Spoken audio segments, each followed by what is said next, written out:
ওই নিয়ে এলি জায়গা দেয় এটা তো জঙ্গলের মধ্যে। আর দোস্ত সামনে একটা জায়গা আছে, আয় তোরে দেখাইতেছি।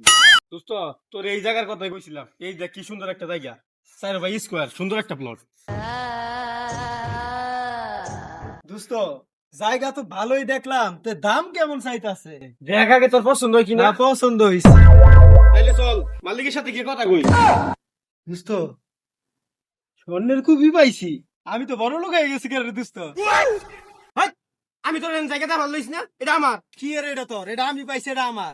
কেউ ঋণ না, জায়গার মালিককে দিয়ে দিমু। না না দোস্ত, এটা জায়গার মালিক রে দেশ না, এটা তুই আর আমি বেইসা বড় লোক হয়ে যাবো গা। তাইলে এতক্ষণে ঠিক কথা কইছস, ল দুইজনে মিলাই নিমু। হ্যাঁ ঠিক আছে। এতদিন পরে আমার ঘুম ভাঙ গইলি কেডা? কিরে তোর না পরে রইছিস কে? আমনে যে না ফাল মাইরা আইছে, না ডরায় উপায় আছে। তোর মিয়া ধরাই গেছি গা। কিরে এটা তো কাছে কে? আঙ্গ কাছে কে মানে এটা আমরা পাইছি, আর এটা লাগে আমরা সম্পর্ক কি? আমি তো এর ভিতরে বসবাস করি। হ্যাঁ? এ তো ছুটি জায়গার মধ্যে বাস করে কেমনে দেখছে? এটাই তো আমার বসবাসের জায়গা, তোরা বুঝলি না বর্ষ।